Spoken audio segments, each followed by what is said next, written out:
Andalucía. Lo combinado con los intervinientes es que ocupen hasta 20 minutos para su presentación y una vez terminadas las presentaciones recogeremos cuestiones tanto por el chat como presencialmente en la sala. Y en ese sentido, pues daría la palabra inmediatamente a Manuel Arias Maldonado para que presente su trabajo. A la mesa de darle su posibilidad de acceder al PowerPoint. Gracias. No sé muy bien el PowerPoint cómo os aparece aquí. Muy bien. Estupendo.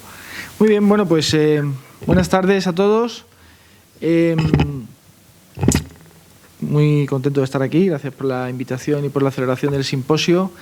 Bueno, yo voy a presentar lo que hemos podido hacer del proyecto hasta ahora. O sea, no traigo tantos resultados como querría, porque estamos ahora procesando el grueso del trabajo de campo que hemos realizado, lo cual se debe en buena medida a que es un equipo nuevo, ¿no? Realmente somos personas... Uy, yo no le he dado nada ahora. Decía que somos personas que no hemos trabajado juntos antes y hemos aplicado un marco teórico, como ahora señalaré, que sobre todo se ha basado esa aplicación en la realización de 2 grandes encuestas, cuyos detalles ahora presentaré, y la cantidad de información es tan vasta que estamos todavía en ello, ¿no? Con vistas a presentar ya el informe final del proyecto el 15 de junio. Digamos, por tanto, que estamos apurando los plazos porque una gran parte del proyecto en su fase inicial ha tenido que ver con la delimitación de estrategia, la fijación de los ítems que vamos a preguntar, etcétera. Y la propia realización de la encuesta pues ha tenido que demorarse hasta el otoño porque el verano no era un buen momento, ¿no?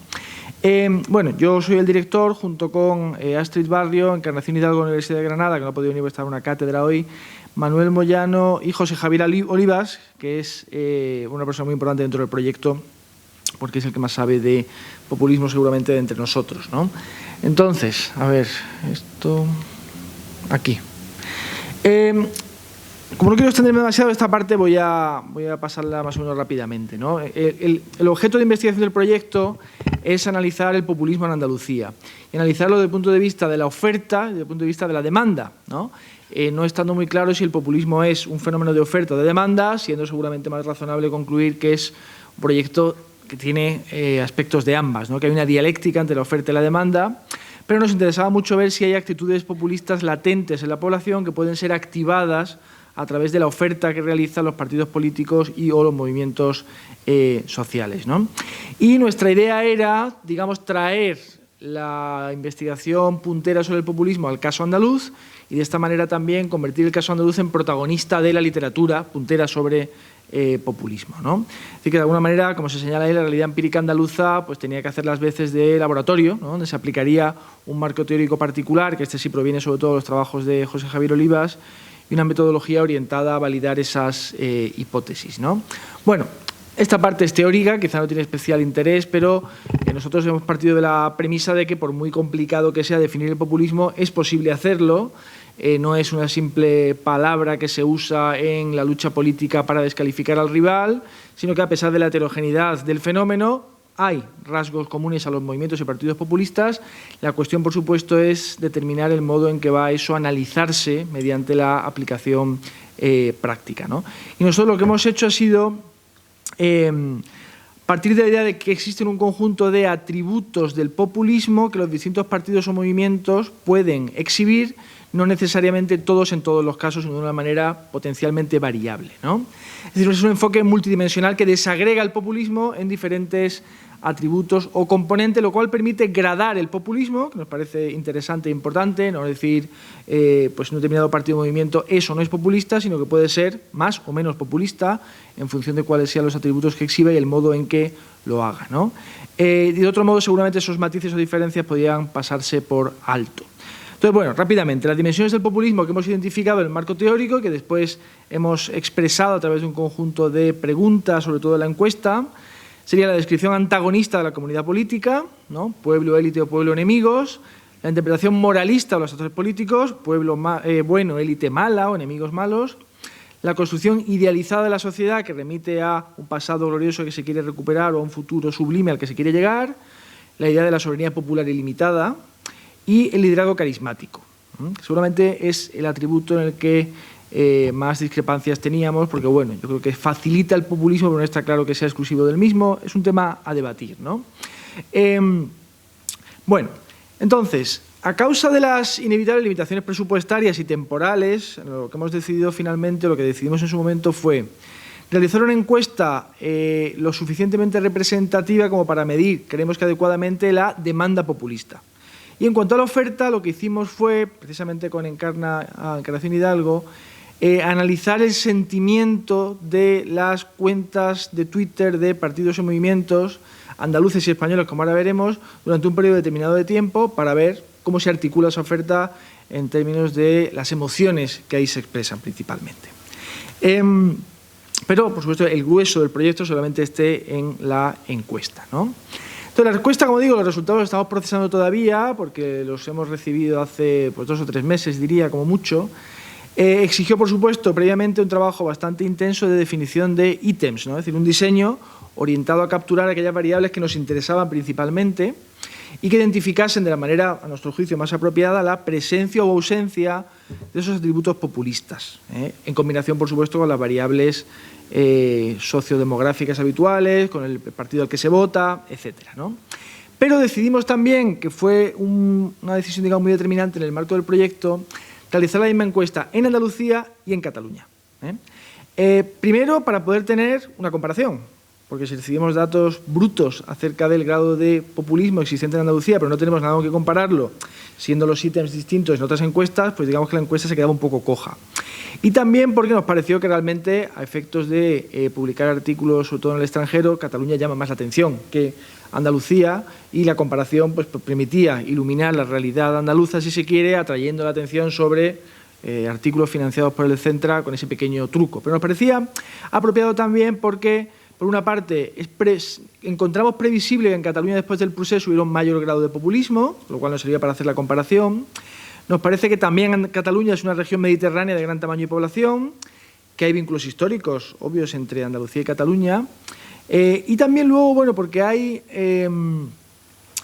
Andalucía es a menudo el objeto de un tipo de crítica peyorativa que en Cataluña es quizá especialmente frecuente en los ambientes del separatismo, y eso nos permitía quizá jugar con variables interesantes.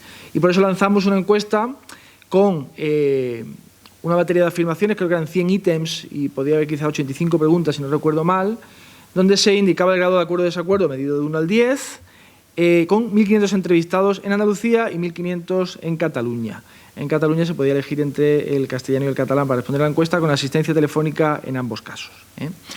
Y los bloques que fijamos son una escala de actitudes populistas, que es nuestra, la escala reducida de Ackermann, porque nos parece, y los resultados preliminares sugieren que es el caso, que la escala de Ackermann, que se utiliza mucho en la literatura académica, minusvalora o dificulta la identificación del populismo de izquierdas y representa al populismo de derechas. Y esta hipótesis parece que podemos validarla, que esto todavía no lo tenemos del todo cerrado. Luego preguntábamos sobre liberalismo o iliberalismo, que es un poco organización del sistema político, sobre sociedad e inmigración, política española y orden constitucional, prejuicios, que son lingüísticos, raciales, etcétera, sobre la lengua, que es un tema importante en Cataluña, no tanto en Andalucía, pero que también podría preguntarse las percepciones que los andaluces tienen sobre el uso del catalán, por ejemplo, en las instituciones públicas. Introdujimos algunas preguntas sobre la pandemia, tal y como se nos sugirió desde el Centra, preguntas de escalas ya preexistentes sobre radicalización, sobre pensamiento conspirativo y sobre violencia política. Y finalmente una escala que es la que aquí detallaré mínimamente, porque es la que vamos a utilizar para la nota de investigación que presentaremos ahora en la revista del Centra, sobre narcisismo colectivo, que ahora señalaré lo que es. Este concepto de narcisismo colectivo es de Golek y Zabala, eso me voy a poner a Golek, y es un concepto relativamente nuevo. En el 2009 se publica el primer artículo, si no recuerdo mal, sobre el asunto, y trata de capturar, como se dice ahí, en nuestro caso aplicado a las realidades andaluza y catalana, la medida en la cual el sentimiento de pertenencia a un grupo conduce a una victimización, porque se percibe que hay una ausencia de respeto, o a una demanda suplementaria de reconocimiento. Eso es lo que trata de medir el narcisismo colectivo. Es una suerte de traslación del concepto individual de narcisismo a los grupos. Y las preguntas que incluimos son estas. Si me ha parecido aquí pertinente, a efectos ilustrativos, traer la escala. Se le preguntaba si está usted de acuerdo o en desacuerdo con la afirmación de mi grupo, ya sea Cataluña o Andalucía, merece tratamiento especial. No estaré satisfecho hasta que mi grupo obtenga el reconocimiento que merece. Insisto en que mi grupo obtenga el respeto que le es debido. Me enfada de verdad que otros critiquen a Cataluña o Andalucía. Si mi grupo tuviera mayor voz o un mayor peso en el mundo, perdón por la rata, el mundo sería un mejor lugar. No me enfado cuando la gente no se da cuenta de los logros de mi grupo y poca gente parece de verdad conocer o entender la importancia, ya sea de Cataluña o de Andalucía. Esta batería de preguntas estaba incluida en la encuesta. Y aquí sí desgranamos algunos resultados, pero bueno, en el artículo que mandaremos a la revista pues lo detallaremos de manera mucho más precisa, ¿no? Curiosamente, el narcisismo colectivo como totalidad es más alto entre la población andaluza que entre la población catalana. Pero claro, en Cataluña siempre hay que tener mucho cuidado de hacer la desagregación por identificación partidista o identificación con la lengua. Y si nos fijamos en la lengua de identificación, aquellas personas que se identifican de manera fuerte con el catalán, pues resultan tener una puntuación media de narcisismo colectivo más alto que, por supuesto, la media de los catalanes y que la media de los andaluces. Y quedan muy por debajo quienes se identifican en Cataluña con el español, que es apenas un 2,38, que lógicamente carecen de ese sentimiento de narcisismo. Claro, los datos más interesantes del narcisismo en realidad son de Cataluña, ¿no? Por ejemplo, un 70% de los entrevistados cuya lengua materna es el catalán se declaran identificados con esa misma lengua, mientras que solo un 36% de los entrevistados cuya lengua materna es el español se declaran también identificados con la lengua, de esa manera tan fuerte, ¿no? Y entre quienes tienen ambas lenguas como maternas, un 20% se identifican con el catalán y un 76% con las dos. Ahí nos hemos encontrado que las personas que en general se identifican con ambas lenguas o se sienten tan españoles como catalanes ocupan un territorio limítrofe muy peculiar. Tienen unos resultados muy singulares durante toda la encuesta. Carecen de, digamos, los valores a menudo más tajantes que expresan los que pertenecen más a la defensiva a un grupo que se identifica con el español fuertemente o solamente con el catalán, ¿no? Pero aquí tengo, para no extenderme mucho, no se lee muy bien, ¿no? Pero yo puedo leerlo aquí. Aquí, por ejemplo, en Andalucía. Los valores medios por intención de voto. Aquí salen datos muy curiosos y son más generales. En narcisismo colectivo, fíjense, 3,44% es la escala total y luego si lo desagregamos por partidos, los votantes de Vox son los que junto con los del PP más narcisismo colectivo expresan, pero por la izquierda serían los de Adelante Andalucía con 3,43. No sé si con el puntero puedo quizá, aquí tenemos... Eso sería 3,44 la media, 3,43 Adelante Andalucía y Vox y PP 3,55. Esto en el centro lo publicaremos con detalle y se podrá ver con claridad, ¿no? Luego tenemos en actitudes populistas 3,77 sería la media y de nuevo aquí Adelante Andalucía 3,63, Podemos 3,69 y Vox 4,14 destacado. Actitudes populistas medidas con la escala, creo que es la nuestra. En conspiracionismo, en cambio, hemos encontrado en general valores bajos, tanto en Cataluña como en Andalucía, en todos los grupos políticos, ¿no? Luego, claro, la cuestión territorial identitaria. Qué poca gente piensa que Andalucía le iría mejor en soledad, ¿no? 1,56, seguramente es un ejercicio de realismo al que hay que dar la bienvenida, ¿no? Y esto, curiosamente, el valor más alto aquí corresponde a Adelante Andalucía, que es un partido que trata de generar un nuevo andalucismo de izquierdas, y donde hay, por tanto, en este sentido, en relación con esta pregunta, mayor optimismo quizá, ¿no? Habría que descentralizar mucho más España. Lógicamente, en Andalucía la respuesta es 2,3, es un valor bajo, ¿no? Y de nuevo aquí, Adelante Andalucía destaca con un 3,07%, ¿no? Perdón, esto me ha ido aquí a... Esto es lo anterior, perdón. Aquí. Esto es interesante. Mi identidad está amenazada. En Andalucía es muy poca la gente que piensa que su identidad está amenazada, ¿no? El valor más alto lo encontramos en Vox, curiosamente. Que luego es interesante porque Vox presenta luego afirmaciones contradictorias, ¿no? Porque, por ejemplo, como se dice, es bueno que personas de otras partes de España vengan a vivir a Andalucía, el valor es muy alto. Y simultáneamente, cuando dice la inmigración ha afectado negativamente a nuestra cultura, el valor también es alto. Con lo cual parece que se atribuye, ¿no?, un valor negativo a la inmigración que viene de fuera, un valor positivo a la gente que viene de dentro, pero hay cierta contradicción en los términos, ¿no? Como si la idea de que Andalucía es una tierra de acogida, no obstante, penetrara también en los valores de ese electorado, ¿no? Claro, voy un poco desordenadamente. Aquí era muy interesante ver el contraste entre las personas que han pensado irse por el contexto político en Andalucía, que son muy pocas, con las de Cataluña. Creo que están aquí. Sí, personas que han pensado en irse de Cataluña por el contexto político, las personas que se identifican con el español tienen un valor relativamente alto, mucho más alto que, por supuesto, las razones económicas, que en Andalucía tampoco son demasiado altas. No hay tanta gente que diga que se va porque no puede aquí pues, ganarse la vida, ¿no? El sentimiento de superioridad estaría aquí representado por la gente del resto de España desprecia a los andaluces. El porcentaje, bueno, no es demasiado alto, tampoco es bajo. Curiosamente, los votantes de Vox aquí ganan a los de Adelante Andalucía. Y los andaluces son más trabajadores que la gente de otras comunidades autónomas. Aquí, de nuevo, Vox sí, se destaca también sobre Adelante Andalucía, pero no son valores tan alejados uno de otro, ¿no? Y curiosamente, pensamos en un valor alto, ¿no?, que aportamos más al Estado de lo que recibimos, lo cual quizá tenga sentido, no lo sé, pero desde luego es interesante, ¿no?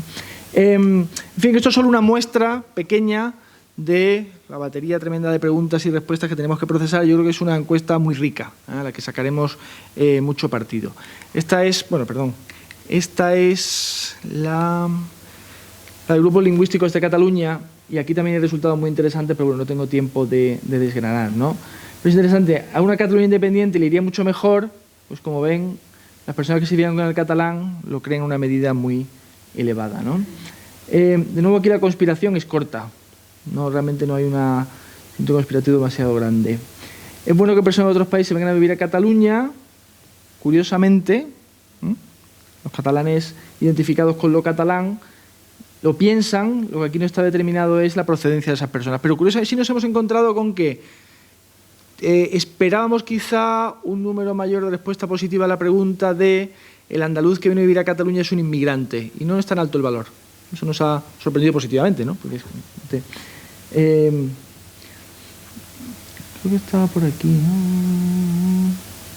Bueno, no me quiero extender porque si no, no dejo paso a mis compañeros. Luego, en lo que a las redes sociales se refiere, simplemente señalar, porque aquí también nos queda trabajo por hacer, pero hemos sacado algunas conclusiones. Lo que hemos hecho ha sido aplicar, los compañeros que se ocupan de esto, Encarnación Hidalgo y Elena Yorca, que no están en el proyecto pero ha colaborado con nosotros, hemos utilizado el análisis de sentimiento. A partir de esta herramienta SEANS, y lo que hemos procesado son pues, tweets procedentes de 200 cuentas oficiales, 20 por cada partido que obtuvo representación, y elegimos el periodo que va, aquí se señala, del 28 de octubre, ¿no?, de 2020 hasta el 31 de diciembre, que es cuando se aprobaron las medidas excepcionales de lucha contra la COVID, ¿no?, contra la pandemia. Nos parecía que dentro de lo que, porque teníamos que establecer algún periodo durante el periodo de vida del proyecto, ¿no?, nos parecía que quizá era un momento en el cual algo podía ir resurgir que tuviera más fuerza emocional que en otro momento. No era fácil elegir y optamos por ese, ¿no? Bueno, este es el tipo de resultados que aparecen aquí, donde se mide aburrimiento, alegría, alivio, anhelo, ansiedad mediante el análisis de corpus. Las personas que hacen esto estarán familiarizadas con esta metodología, que yo personalmente no sé aplicarla, pero bueno, me han explicado más o menos cómo funciona y tiene su interés, aunque creo que también tiene sus limitaciones. Y algunos de los hallazgos que hemos encontrado, y con eso terminaré, es que, por ejemplo, Vox sería, hablando de Vox y de Adelante Andalucía como principales candidatos a presentar rasgos populistas, pero asumiendo también que el estilo político populista tiene la ventaja para los partidos y movimientos que quieren aprovecharse del mismo, que cualquiera puede utilizarlo. Vox sería el partido que mostraría en estos tuits al menos más frecuentemente las emociones más fuertes, pero también más opuestas. Es decir, que los tuits recogen un sentimiento de decepción, pero también hay una expresión de empatía, esperanza o humildad, y tratan de expresar que ellos se ocupan de aquello que importa a los ciudadanos, ¿no? Y hay un sentimiento de hostilidad hacia los responsables de lo que describen como una calamidad que afecta a los ciudadanos. Insisto que es un momento, además, de sensación de crisis, ¿no?, de la pandemia, es un momento particular. Y en Adelante Andalucía, lo que Encarna y Elena encontraron fue, bueno, pues emociones de alegría, compasión y diversión, ¿no? Es decir, que se trataba de dar un mensaje positivo, y el aburrimiento era lo que principalmente se asociaba a los adversarios, pero también una tendencia hacia la tristeza y la vergüenza por considerarse que determinados acontecimientos como el desmantelamiento del propio partido, ¿no?, en la comunidad, la expulsión de su miembro del Parlamento de San Telmo, se expresaban o describían sobre todo como acontecimientos tristes en el marco de una sociedad democrática en la cual eso no debería suceder. Pero bueno, como he dicho, aquí también tenemos que hacer trabajo para sacarle el jugo a esa buena cantidad de tweets, aunque como han podido comprobar, seguramente lo más interesante esté en la encuesta, ¿no? Y daremos cuenta de ella en el artículo que mandaremos pronto a Centra y bueno, creemos que saldrán muchas cosas de ahí, ¿eh? Y ya está, lo dejo aquí para no monopolizar el turno de palabra. Gracias.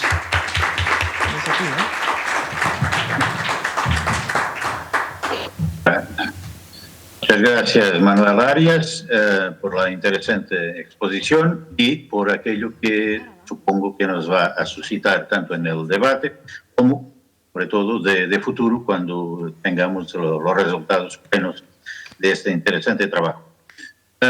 Vamos a proseguir con María Barreiro y toca impactos de turismo urbano cultural en Andalucía. María, cuando estés lista y colocar tu material.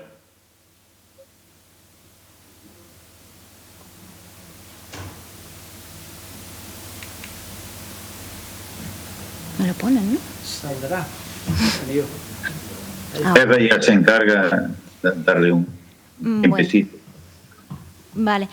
Pues bueno, en primer lugar, muchas gracias al Centro de Estudios Andaluces por la invitación, en nombre de Iván Díaz Parra, que es el IP del proyecto, y también del equipo investigador, que también está por aquí Susana Moreno, que es parte del equipo, y a Fernando, por supuesto. Bueno, voy a intentar hacer un resumen de lo que ha consistido el proyecto y el desarrollo de tanto del trabajo de campo como de algunos de los resultados que hemos empezado a obtener, aunque todavía tenemos trabajo por hacer y seguiremos publicando. Estamos preparando algunas publicaciones, entre ellas un libro en la editorial Comares, y también tenemos algunos artículos científicos en los que estamos trabajando, así que seguiremos compartiendo los resultados del proyecto. Bueno, el objetivo de este proyecto, o el objetivo principal, digamos, es el diagnóstico respecto de los efectos socioespaciales perniciosos o potencialmente conflictivos de la actividad turística en algunas de las principales ciudades andaluzas, en concreto 5, que son Cádiz, Sevilla, Córdoba, Granada y Málaga, ¿no?, que al final son las principales ciudades receptoras de un turismo urbano cultural que ciertamente ha sufrido o ha tenido un boom en los últimos años, ¿no? O al menos lo hemos enmarcado un poco en este marco temporal a partir de la recuperación de la crisis de 2008 hasta la pandemia, que hemos tenido que adaptarla sí o sí, en concreto este proyecto especialmente porque, entre otras cosas, el turismo se cortó de raíz, ¿no? Y además los datos turísticos iban rompiendo récords año tras año, entonces ha sido como un parón muy abrupto y nuestro marco metodológico ha sufrido también un cambio que luego, si queréis, también puedo contarlo. Bueno, en cuanto al contexto, digamos que nosotros le hemos dado mucha importancia al tema de la vivienda, ¿no?, porque es algo nos hemos enmarcado mucho en los trabajos recientes sobre el impacto del boom turístico, sobre todo en cuanto a algunas nociones que han ido surgiendo como turistificación, sobre turismo, turismofobia. Queríamos saber cómo se estaba produciendo aquí, y sabíamos que el boom de las viviendas turísticas había tenido un papel fundamental en este impacto, y por eso para nosotras el papel o el aspecto vivienda ha sido el tronco principal, aunque también hemos querido trabajar en otros aspectos que también puedo contar luego. Pero bueno, algunos datos que pongo por aquí como marco, ¿no?, sobre todo el marco legislativo, que es muy importante, ¿no?, para entender el impacto del turismo. En concreto, en el caso nuestro, como sabéis, la Ley de Arrendamientos Urbanos delegó en 2013 las competencias sobre turismo, o sea, sobre el alquiler turístico a las autonomías, y en concreto la política turística andaluza regula la vivienda turística mediante el decreto de 2016, que establece una serie de condiciones para las viviendas turísticas y creó un registro de turismo andaluz donde deben registrarse todas las viviendas y de ahí, bueno, es una de las principales fuentes de datos de nuestro proyecto, ¿no? En cuanto a los casos de estudio, como he mencionado antes, pero aquí se desarrolla un poco más en esta diapositiva, hemos seleccionado algunas de las áreas afectadas o potencialmente afectadas por este impacto del turismo y en función de una serie de criterios como son que sean barrios históricos, que tengan presencia de turismo cultural, es decir, que tenga atractivos turísticos, culturales, que de alguna manera ejerzan de atractores de este tipo de turismo, que exista una alta concentración de alquileres turísticos y, muy importante a nuestro parecer, que sean áreas que tradicionalmente, áreas tradicionalmente de uso residencial y que se han insertado en los circuitos turísticos recientemente, ¿no? Porque consideramos que podían ser los barrios, pues, en principio, a priori, más afectados, ¿no? En cuanto a la metodología, como he dicho antes, hemos tenido que adaptarla un poco. En un principio planteamos primero un análisis cualitativo de documentos de planeamiento, un poco para hacer una especie de reconstrucción histórica de los procesos de transformación urbana en estas ciudades y entrevistas en profundidad a agentes clave. Y la parte cuantitativa también tenía un componente muy importante de análisis de cartografía catastral, padrón municipal y censos, que, bueno, antes he escuchado al compañero, ¿no?, mencionar un poco el problema de que no tengamos datos actualizados de censo y especialmente en nuestro caso es muy importante porque si el último censo, entre comillas, ¿no?, como ha contado bien el compañero, fue de 2011 y las viviendas turísticas empezaron a tener cierta resonancia en la sociedad desde 2013-14, pues es difícil estudiar, ¿no?, de qué manera ha podido impactar en la población sin tener los datos de un censo actualizado. Pero bueno, hemos podido usar el padrón, hemos podido usar el registro de viviendas turísticas y bueno, las entrevistas en nuestro caso ha sido muy importante precisamente por esto, ¿no? Y también hemos utilizado plataformas de web scraping que, bueno, son unos software que se dedican a extraer información de estas plataformas que ofertan las viviendas de alquiler turístico y la comparten con los investigadores y las investigadoras que queremos un poco analizar cómo está impactando, ¿no? Y bueno, en un primer momento teníamos también incorporado, porque nos interesaba mucho el impacto en el espacio público y en la metodología, queríamos estudiar en campo o hacer ejercicios de observación en campo sobre cómo el espacio público se estaba viendo afectado por una sobrecarga turística, podríamos decir, pero claro, como todo el trabajo de campo se desarrolló a lo largo de la pandemia, esto fue algo imposible, ¿no? Entonces, bueno, hemos volcado nuestros esfuerzos en estas dos patas, digamos, de cuantitativa y cualitativa de la investigación. Y bueno, en cuanto a los primeros resultados, ¿no?, partiendo de los datos cuanti, os traigo aquí esta primera tabla, esta primera gráfica, que bueno, expone un poco los cambios sociodemográficos en torno al cambio de siglo, ¿no?, en las distintas ciudades analizadas y en los barrios, como digo, que hemos seleccionado según los criterios que he mencionado antes. Y bueno, podéis ver o se puede observar cómo entre 1991 y 2011 hubo una serie de políticas de renovación urbana en los centros históricos andaluces que, bueno, propiciaron o han redundado en un incremento de población, así como un aumento del estatus relativo de la población, ¿no?, lo que en los estudios urbanos se teoriza como gentrificación, ¿no? Y bueno, esto además se dio a pesar de la crisis de 2008 y bueno, es cierto que Cádiz, como veis, es la única excepción porque sigue perdiendo población y en el centro, además, empeora sus indicadores sociales, ¿no?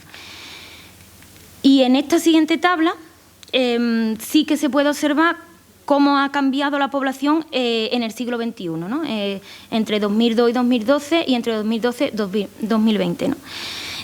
Bueno, se puede ver cómo en la última década ha habido un cambio de tendencia demográfica en los centros históricos. Si en la primera década del siglo XX los centros históricos han ganado población, en la segunda y especialmente desde 2012 han comenzado a perder población progresivamente, ¿no? El Centro Histórico de Sevilla, por ejemplo, ha pasado de ganar más de 4.000 habitantes en una década a perder la misma cantidad en el periodo 2012-2020. Y el Centro Histórico de Granada, que son las dos ciudades donde esto llama más la atención, también pasa de ganar cerca de 6.000 habitantes a perder una cifra superior en los últimos 8 años. En los casos de Cádiz y Córdoba, los centros históricos en su conjunto no han parado de perder población en las últimas 3 décadas. Pero es cierto que los barrios residenciales a su interior sí han pasado por esta dinámica de ganancia y pérdida, ¿no? En la última década del siglo XXI. Las pérdidas de población, como podéis ver en la parte de la derecha del gráfico, coinciden con una gran concentración de viviendas para fines turísticos, o VFT, como así lo define el Registro de Turismo de Andalucía, en los centros históricos, ¿no? Y la mayor densidad de viviendas se encuentra en el Centro Histórico de Málaga y la menor en la de Cádiz. Bueno, al final un poco lo que podemos constatar es que hay una correlación entre las pérdidas de población y sobre todo en qué barrio se está perdiendo población y en qué barrio se concentra la mayor oferta de alquiler turístico, ¿no? Es algo que, bueno, se puede ver con los datos cuantitativos y que es cierto que gracias al complemento de las entrevistas con especialmente vecindarios de estos barrios, informantes claves, vecinos que llevaban toda la vida, que conocen muy bien el barrio, que han visto cómo se han ido transformando, pero también residentes que se han perdido sus viviendas o la vivienda en donde vivían de alquiler, por supuesto, ha pasado a alquiler turístico y han tenido que abandonar sus barrios porque el precio del alquiler ha subido y no han podido quedarse en ese barrio. Con ellos también nos parecía interesante pues que nos contaran cómo habían sufrido este desplazamiento, que al final es el concepto que se utiliza en estudios urbanos para este tipo de movimiento, ¿no? El desplazamiento de población. Entonces, en cuanto al desplazamiento, que es un concepto que no me puedo detener aquí, pero es muy amplio y complejo y es muy difícil de acotar porque no solo se mide en las personas desalojadas directamente de su vivienda, sino a la dificultad para poder quedarte en tu barrio, a los residentes que han dejado de poder acceder a una vivienda en ese mismo barrio donde anteriormente sí podían, o directamente todos los factores que te inducen a irte o te restringen tu capacidad de quedarte, todo eso se englobaría en esta idea de desplazamiento que hemos conseguido comprender mejor a través del trabajo cualitativo. Tenemos una serie de visores que todavía, que queremos seguir trabajando en ello, que han desarrollado especialmente los compañeros Juanma Camarillo y Jesús Carracedo del proyecto, que en todas las ciudades hemos podido elaborarla, ¿no? Se puede observar la concentración de viviendas con fines turísticos por manzana en cada una de las ciudades. Voy pasando así por encima. Y, bueno, otro de los resultados, siguiendo con las viviendas con fines turísticos, ha sido, gracias al trabajo de campo de las entrevistas a los proveedores del alquiler turístico, es decir, a los anfitriones de las viviendas y a las empresas gestoras, ¿no?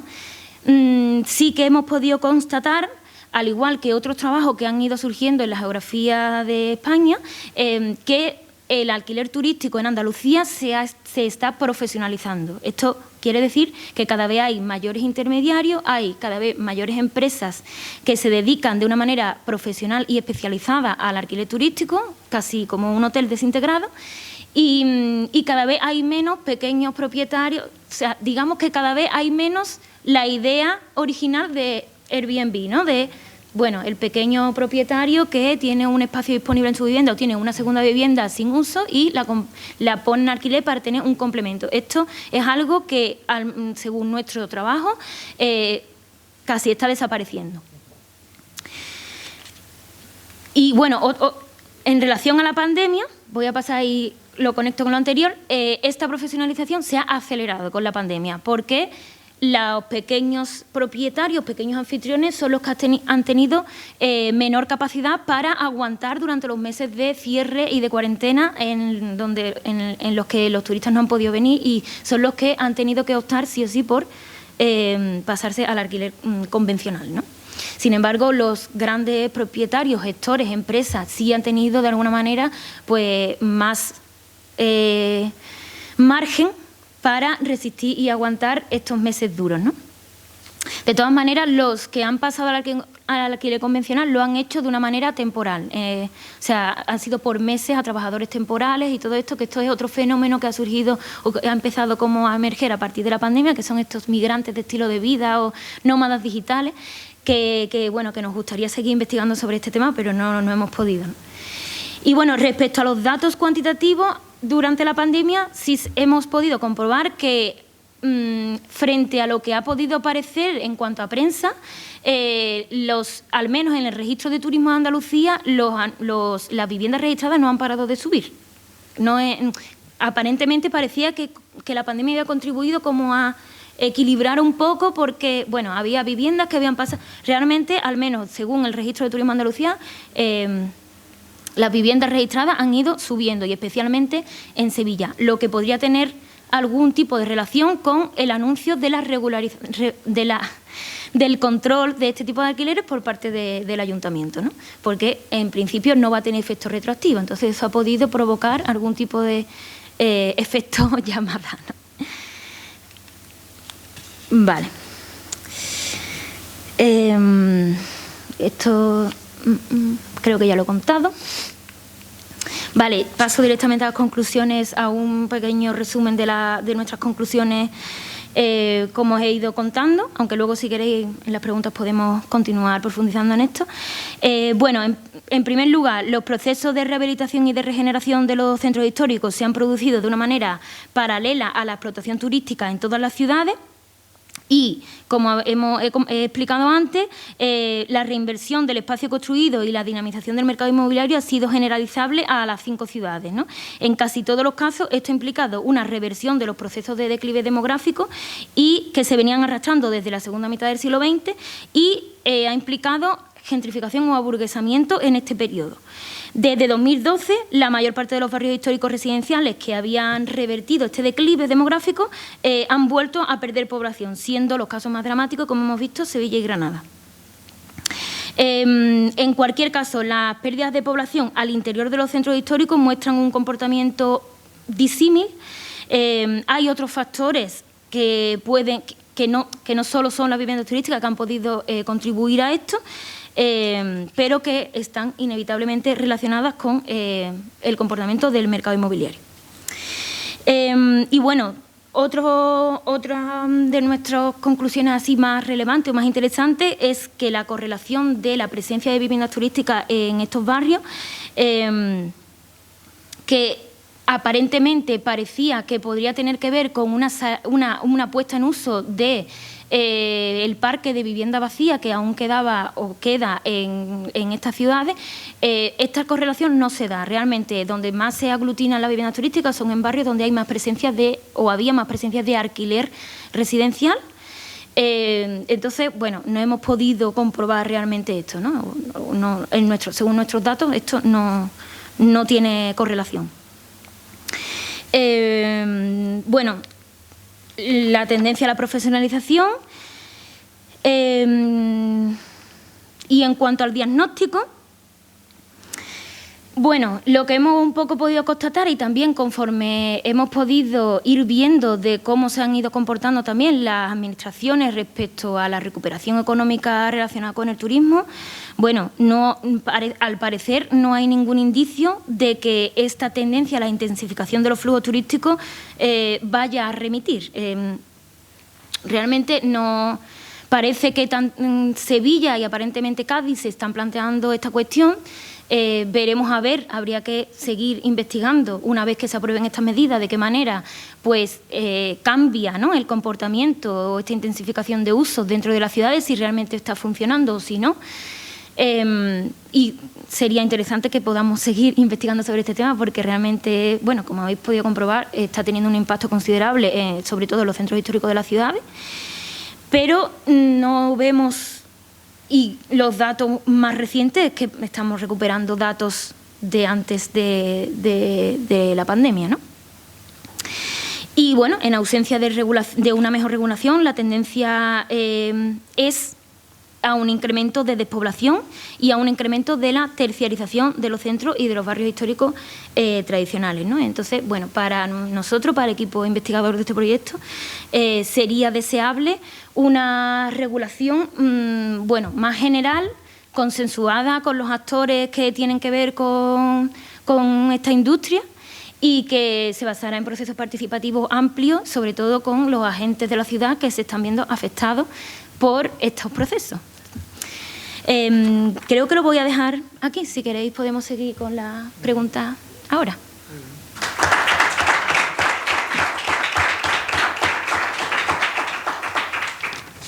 Gracias, María. Seguiremos con las preguntas después de la tercera presentación, ¿vale? Y aprovecho para respirar un poquito. Vamos a dar la palabra a la tercera intervención. Supongo que ya había entrado hace un rato. Se me confirma ahí Eva. Y iríamos llamar a Inmaculada González García, de la Universidad de Cádiz. Está entrando.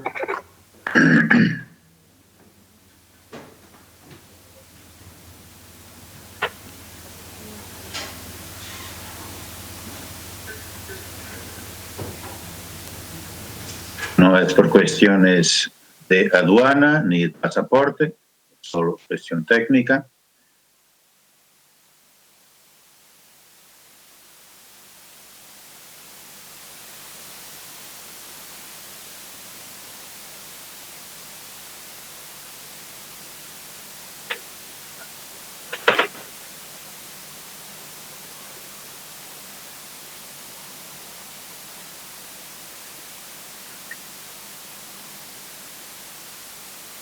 Mientras no entra, preferir que seguiremos con la cuestión del otro, de la alteridad, tanto de la primera intervención como en la segunda y ahora en la tercera, pero aquí de forma más ardua, con la cuestión de Gibraltar y todo lo que ese tema conlleva, de que Inmaculada nos va a hablar.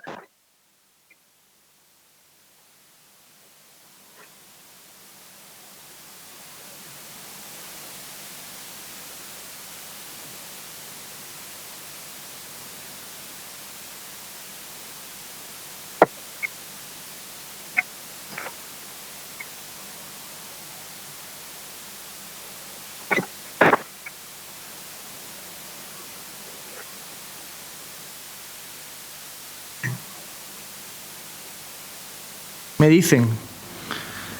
Sí. ¿Se parece? Que le decía que podemos empezar el turno de preguntas, quizá me señalan aquí mientras se resuelve el problema técnico.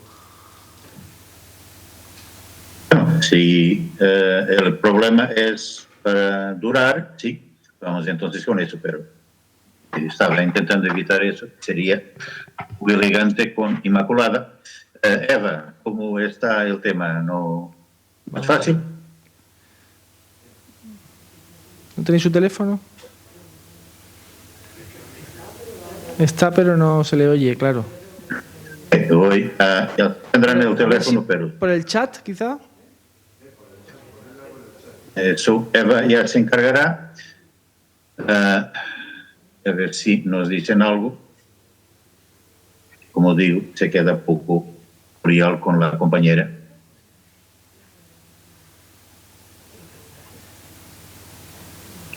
Por lo menos escribir las cuestiones puede hacer.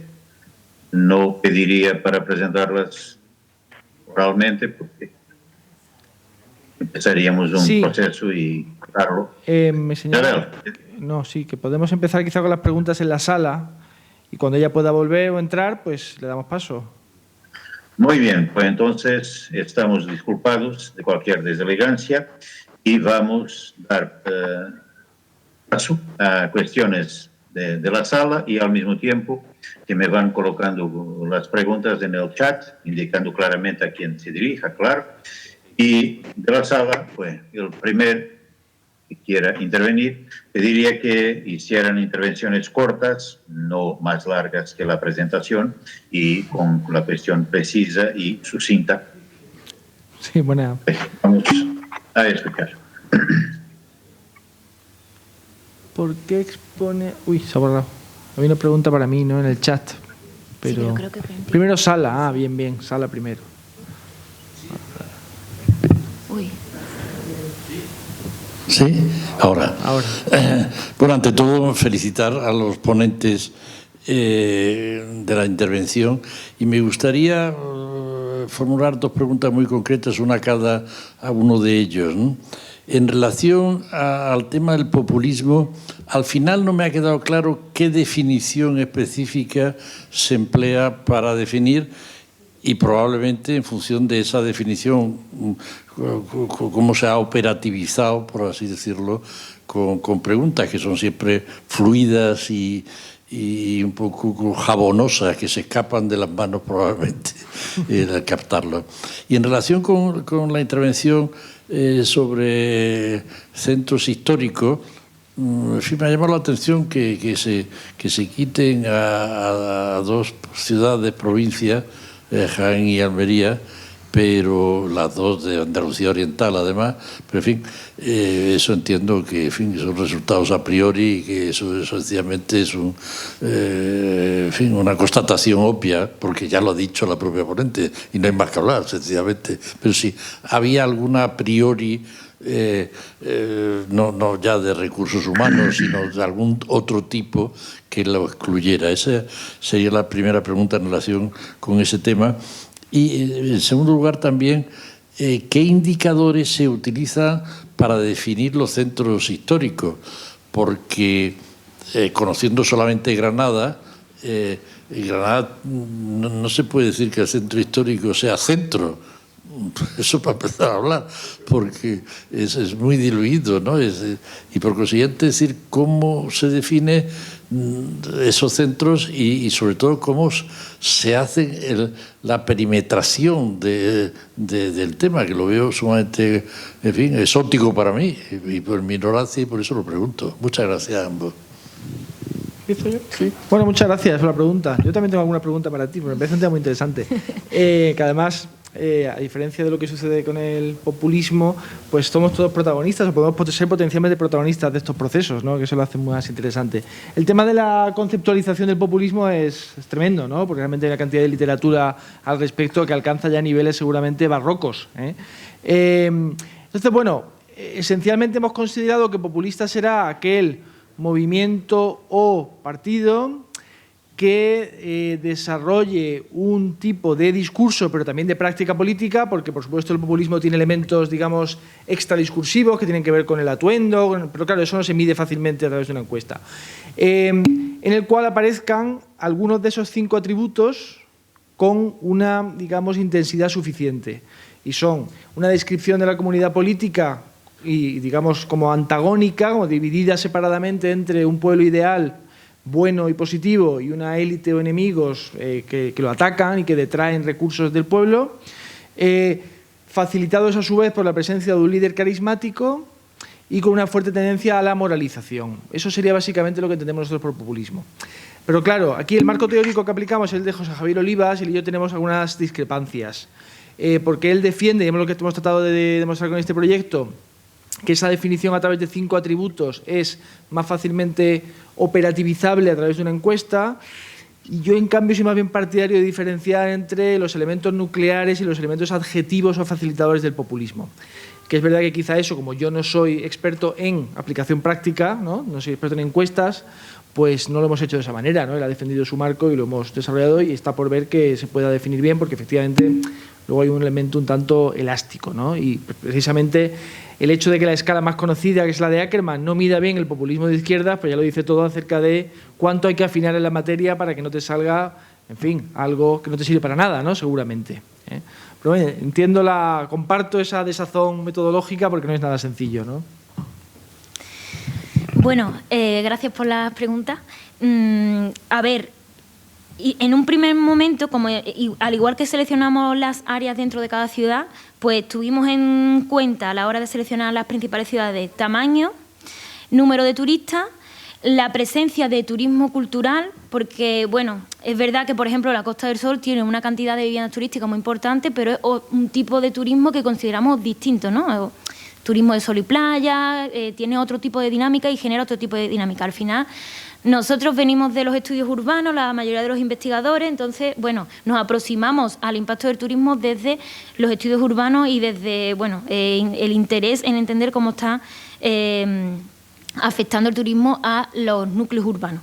Y fue importante a la hora de decidirlo tamaño, número de turistas y especialmente cantidad de vivienda turística de cada una de las ciudades, ¿no? Por eso dejamos fuera Jaén, Almería y una ciudad muy importante también como es Jerez, que tiene un número importante de población, pero bueno, tuvimos que cerrarlo en las 5 principales ciudades que consideramos que eran estas. No descartamos, y estamos pensando en eso junto con Iván, continuar analizando el impacto o extendiendo el proyecto a las ciudades medias andaluzas, ¿no? Y ya incluiríamos a estas ciudades, ¿no? Y en cuanto a la delimitación del centro histórico, es una muy buena pregunta porque, bueno, cada ciudad tiene un esquema espacial distinto, ¿no? Y en concreto el caso de Granada es muy especial, pero nos hemos fijado mucho en cómo se ha delimitado por el planeamiento o los planes especiales de protección, ¿no? Entonces, bueno, a partir de ahí sí que hemos delimitado y dentro de realmente, como habéis visto en los planos, hay ciudades en donde no nos hemos centrado en todo el centro histórico, sino en determinadas áreas dentro de este centro histórico donde se daban estos criterios que he explicado antes para el análisis. Voy a aprovechar. Más cuestiones. Yo tengo alguna pregunta. Perdón. Sí, yo tenía preguntas para mi compañera de mesa, porque tengo curiosidad por el asunto. Fíjate, tengo 3 cosas que preguntarte. Primero, esta idea de presión de desplazamiento, ¿no? La gente se siente obligada a desplazarse de barrio. ¿Cómo se casa eso con el hecho de que en España haya, según las estadísticas, casi un 80% de propietarios y un 20% del alquiler, ¿no? Porque entiendo que la presión será mayor con tasas de alquiler. Claro. Porque dices, mira, te subo a 2.000 euros, ¿no? Pero si eres propietario, bueno, no tienes por qué irte en principio. Otra cosa es que te haga una oferta por la casa que te induzca a marcharte, ¿no? No sé eso cómo va. Luego, ¿ha podido influir en la configuración del número de viviendas turísticas y la profesionalización que describías antes el hecho, y quizá me equivoque en esto respecto a Andalucía, de que ahora las comunidades de vecinos pueden vetar la presencia de casas de alquiler turístico? Porque yo sí conozco casos, ¿no?, de gente que dice, bueno, pues entre los vecinos nos hemos reunido y aquí no hay casa de alquiler turístico. Entonces, a lo mejor surge un modelo más de edificio de alquiler turístico más que de lo que tú decías del bien ocioso, ¿no?, del vecino que tiene una casa. Eso me parece interesante. Y luego, por último, si en la despoblación de los centros históricos, y hablo por la experiencia malagueña, no sé, en otras ciudades, ¿no influirá también la tendencia de los ayuntamientos a convertirlos en parques temáticos turísticos, que expulsa al vecino que siente que no puede tener ya una vida de barrio ordinaria, ¿no? Y tiene mucho ruido, tiene muchas molestias, y ese puede ser un factor a juzgar junto con las VTF, ¿no? Ya sé que son preguntas tremendas, pero bueno, me parecían cosas de interés. Gracias. Vale. Bueno, sobre el tema del alquiler. Eso tiene que ver con el desarrollo histórico de las ciudades, es decir, las ciudades andaluzas y en general tradicionalmente han contado con una parte del centro histórico con una presencia de alquiler más importante que en otros barrios que a lo mejor se han construido a lo largo de las décadas de desarrollismo y que tiene que ver con, bueno, clases medias que iban comprando sus propiedades. En el centro histórico ha habido tradicionalmente siempre mucha presencia de población en alquiler. Eso es cierto que ha cambiado, como he explicado, en el periodo al final del siglo XX con los procesos de aburguesamiento o gentrificación, ¿no? O sea, ha habido una parte importante de esta población, hay muchos estudios sobre esto y en Andalucía en concreto, y bueno, el caso de Iván, su tesis doctoral es sobre esto en Sevilla, como hay una parte de población que vivía en alquiler que se vio desplazada porque llegó gente con interés en comprar este parque de vivienda que había en esta zona pero es verdad que sigue existiendo un porcentaje importante en los centros históricos que en el resto de la ciudad no es así, hay más presencia de... Y claro, eso al final todavía como influye mucho más en las viviendas turísticas. La segunda era sobre vetar, ¿no? Los vecinos pueden vetar y eso quizá... La verdad es que no hemos encontrado una correlación entre ese nuevo factor y cómo se ha ido desarrollando.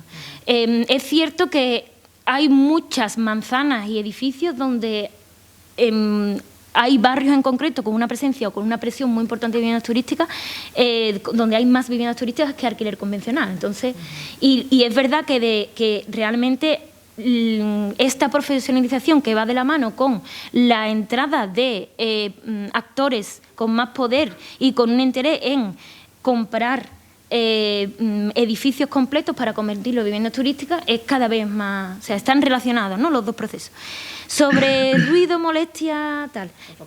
Claro, bueno, dentro de la teorización clásica del desplazamiento que hizo Peter Marcuse, que desgraciadamente falleció hace muy pocos días, así que estamos muy tristes, él teoriza como presión de desplazamiento todo este tipo de factores, entre ellos el ruido, las molestias, la falta de tiendas de bienes básicos donde podés hacer la compra, en fin, todo este tipo de, bueno, de elementos de tu entorno, la falta de vínculo, es decir, que se te vayan tus amigos, tus amistades, o sea, son una serie de factores que te impulsan, de alguna manera, no te están echando, pero te impulsan a abandonar.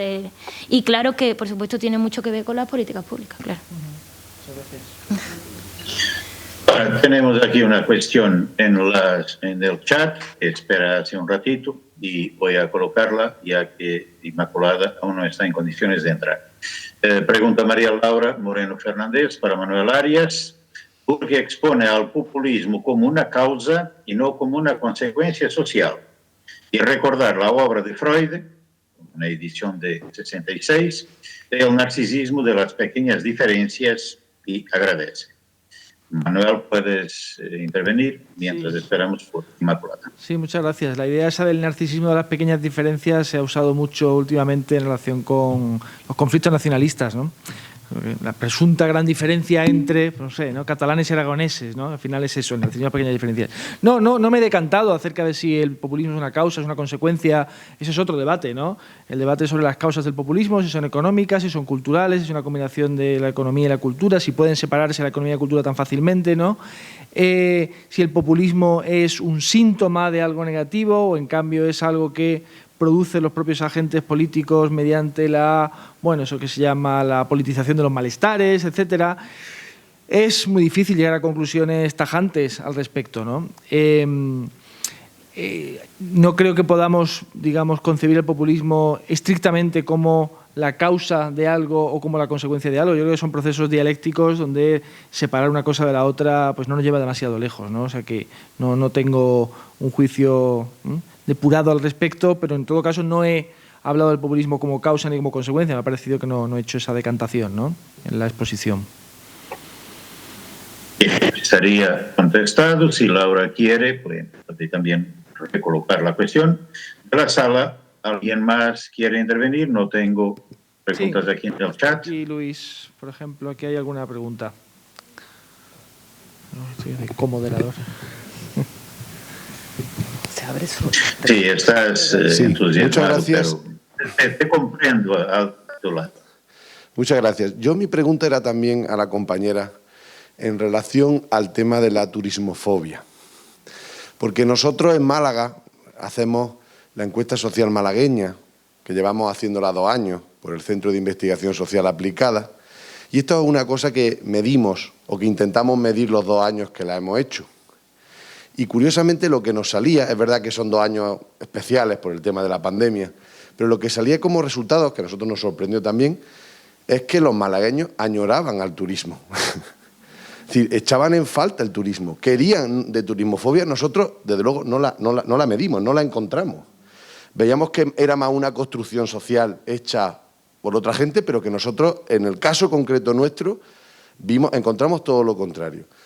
Yo no lo sé, y la duda que a mí me surge es también que todo el tema, por ejemplo, de los pisos turísticos, también es verdad que ha servido para revitalizar los centros históricos, que muchos de estos centros históricos estaban en franca decadencia y que precisamente los pisos turísticos pues han servido para poner en valor cosas que de otra manera no se hubieran puesto en valor.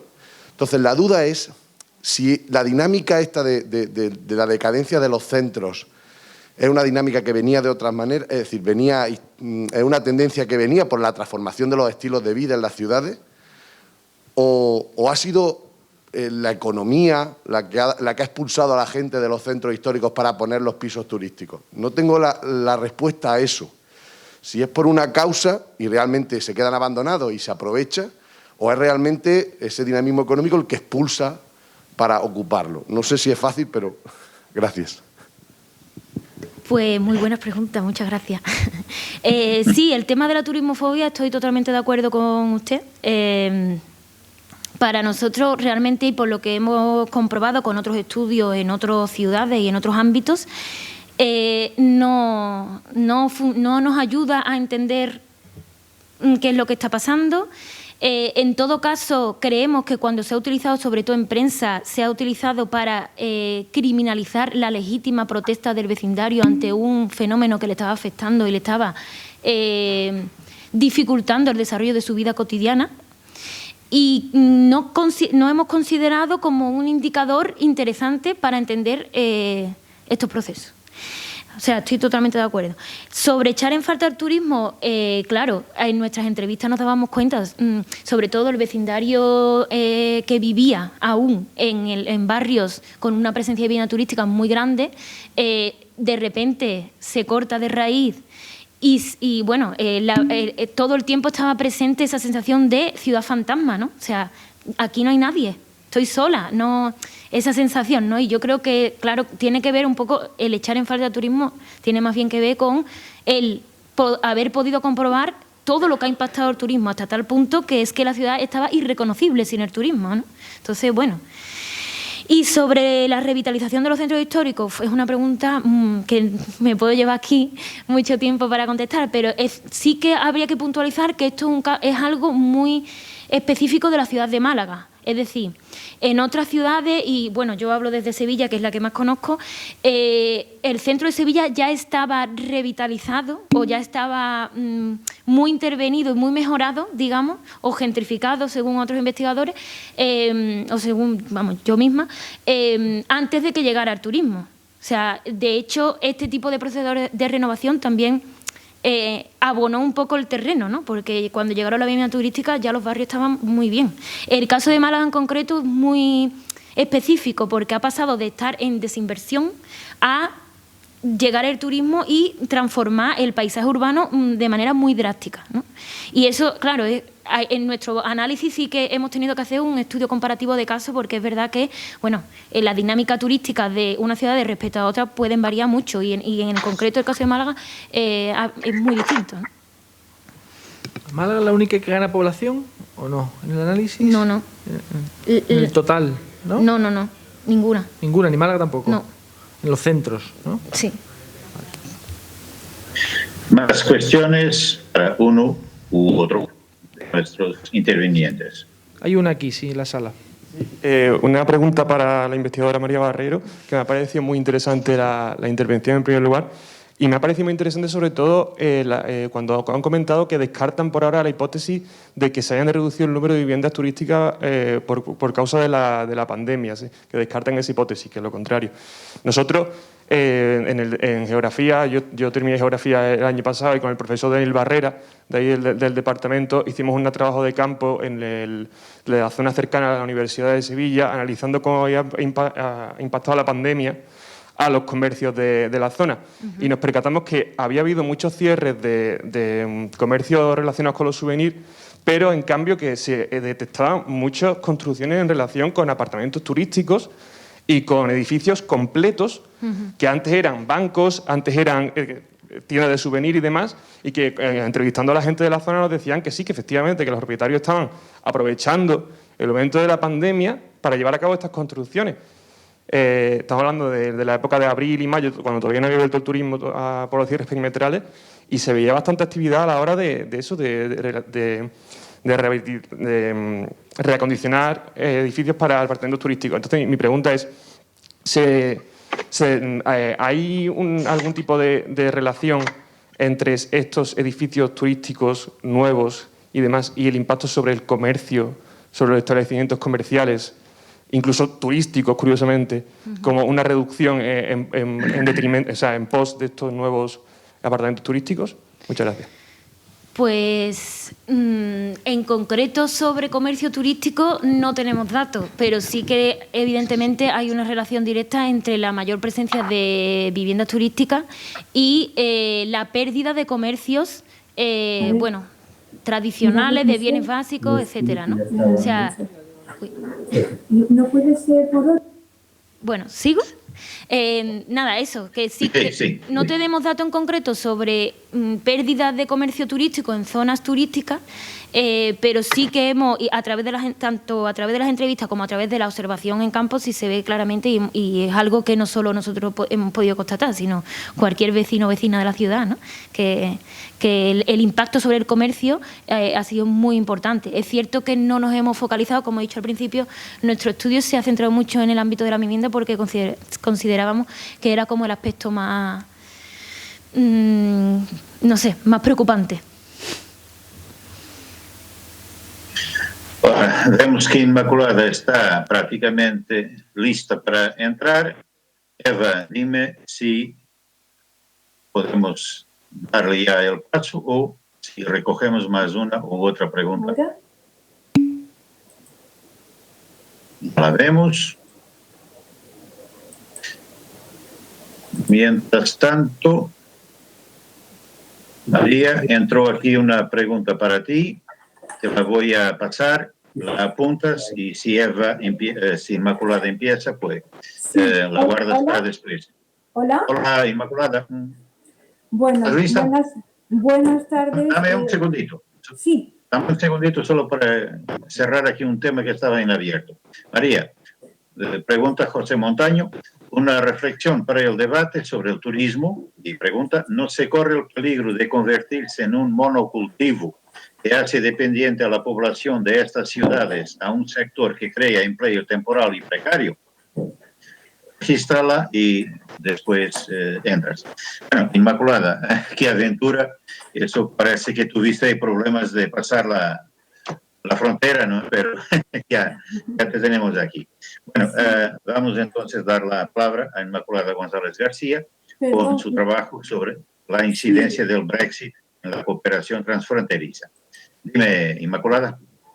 Sí, hola. Buenas tardes, profesor Sadio Ramos. Gracias por moderar esta mesa redonda desde la Universidad de Coimbra en Portugal. Y por favor, os ruego me disculpen. Ha sido, bueno, diría que problemas del directo, pero llevo todo el día con el portátil que se reiniciado justo cuando me tocaba intervenir y desde el fijo no he tenido dificultades para conectarme con la cámara y el audio. Así que les ruego, por favor, me disculpen. Bueno, quisiera, no pasa en primer nada. lugar, expresar mi agradecimiento, como no, en nombre de todos los investigadores que integramos, que formamos parte de este proyecto, un total de 11. Quisiera agradecer en primer lugar a los organizadores de este simposio internacional y sobre todo a la Fundación Pública Centro de Estudios Andaluces la oportunidad que nos han dado de poder profundizar en este tema tan interesante como es la incidencia del Brexit, esto es, de la salida del Reino Unido de la Unión Europea, en la cooperación transfronteriza entre Gibraltar, Campo de Gibraltar y Andalucía. Nuestro proyecto se enmarca dentro de la sublínea de investigación, análisis prospectivo sobre riesgos y oportunidades del contexto geopolítico andaluz. Y es que, como se sabe, evidentemente la salida del Reino Unido implica igualmente la salida de Gibraltar de la Unión Europea. Y Gibraltar es, conforme al Estatuto de Autonomía de nuestra comunidad autónoma, un territorio histórico andaluz que ha condicionado considerablemente la economía y también la sociedad del campo de Gibraltar. Aquí. Podríamos decir sobre el Brexit que es un acontecimiento único en la historia de la Unión Europea, un acontecimiento que va a afectar de forma directa a la controversia histórica hispano-británica sobre la soberanía del Peñón. Es un acontecimiento que a lo grande también podríamos ver como una oportunidad que se encuentra España o con la que se encuentra España para redefinir la relación con Gibraltar, previendo nuevas fórmulas de convivencia y de cooperación transfronteriza. Se persigue, sobre todo, el objetivo principal ahora mismo en la fase de negociación es crear una zona de prosperidad compartida a uno y otro lado de la verja frontera con Gibraltar, con la finalidad, que es el objetivo último que persigue la cooperación transfronteriza, que es de satisfacer los intereses comunes a las poblaciones que viven, por un lado, en Gibraltar, y por otro lado, en lo que es la mancomunidad del municipio de la comarca del Campo de Gibraltar, en temas tan relevantes como serían, por ejemplo, la sanidad, el medio ambiente, la cultura, el deporte, el turismo, el transporte o la educación. Pero si la cooperación la podemos plantear como un aspecto positivo de las relaciones de vecindad, es importante también señalar que contrasta con otro aspecto negativo que viene vinculado a la concepción de la frontera como límite al ejercicio de la soberanía por parte de los Estados. De ahí que la cooperación transfronteriza con Gibraltar se haya visto afectada por las cuestiones de soberanía. España mantiene, esto es una controversia histórica que existe desde hace más de 3 siglos. Nosotros tenemos una controversia con el Reino Unido sobre la soberanía de Gibraltar y digamos que son 3 las controversias territoriales sobre el Peñón, sobre el Istmo y sobre las aguas. Es un tema muy complejo porque primero tenemos que analizar el estatuto jurídico de Gibraltar. Y Gibraltar, para empezar, debemos decir que no forma parte del Reino Unido, de la Gran Bretaña e Irlanda del Norte. Esto es, según el Reino Unido, el Reino Unido ejerce soberanía sobre Gibraltar, pero en virtud del artículo 10 del Tratado de Utrecht. El Tratado de Utrecht es el título jurídico que ellos utilizan para reivindicar la soberanía sobre el Peñón, solo el Peñón. Este artículo dice que la corona de España cede a la del Reino Unido lo que es la ciudad y el castillo, juntamente con su puerto, defensas y fortalezas. La controversia sobre el territorio, sobre el Peñón, no tiene que ver o es diferente a la que existe en relación con el Istmo, el título jurídico que alega el Reino Unido para reivindicar su soberanía sobre el Istmo, que es la lengua de tierra que comunica el Peñón con la línea de la Concepción, es la prescripción adquisitiva. Y existe una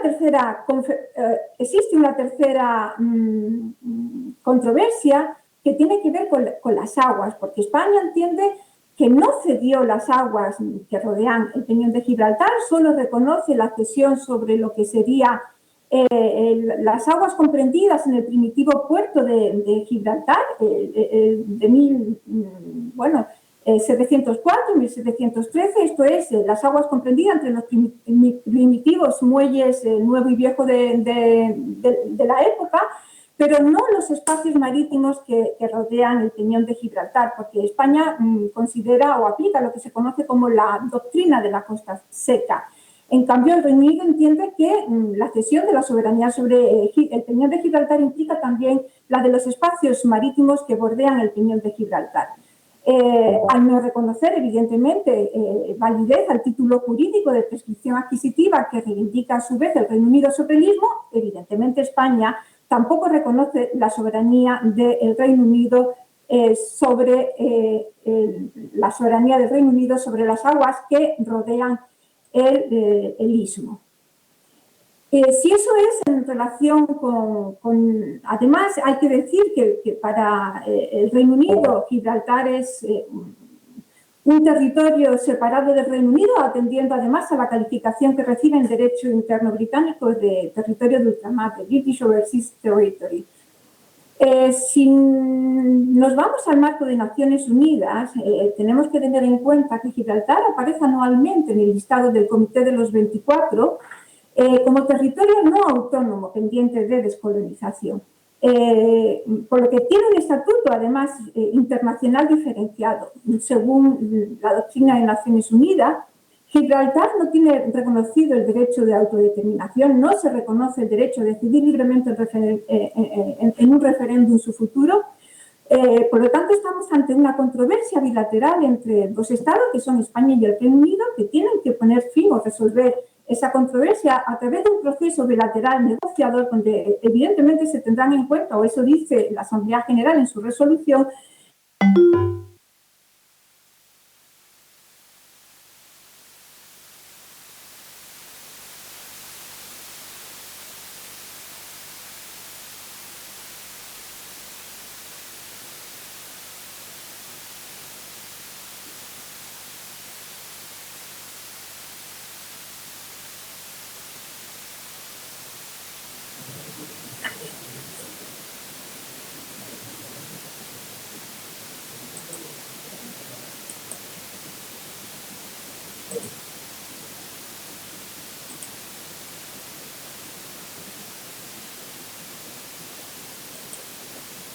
hola, no les escucho y no les veo, no sé qué está pasando aquí hoy. Hola, hola, ¿me escuchan? Hola. ¿Sí? ¿Me están Hola, hola, sí, escuchando? oímos, prosiga. Perdón, pues es que se me ha ido otra vez y no sé qué está pasando aquí. Bueno, a ver cómo termino mi intervención, lo siento de veras.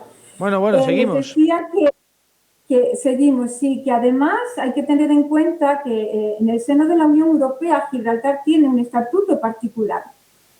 En este sentido, la legislación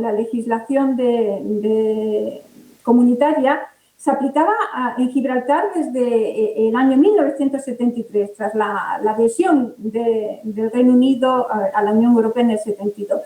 Pero había unas excepciones en unos ámbitos materiales muy concretos, y estos son unión aduanera, libre circulación de mercancías, políticas comercial, agrícola y pesquera comunes, IVA. Y además hay que tener en cuenta que Gibraltar, por el hecho de que el Reino Unido no era parte de los pactos de los acuerdos de Schengen, pues también estaba excluida del área de Schengen, lo que justificaba que evidentemente se llevaran a cabo y se sigan llevando a cabo los controles de fronteras exteriores de personas y de mercancías en la frontera, en la verja con Gibraltar. Por lo tanto, debemos destacar la complejidad de la materia y la diversidad de las cuestiones que nos vimos obligados a plantear, que nos hemos visto obligados a plantear. Se me ha ido otra vez la presentación.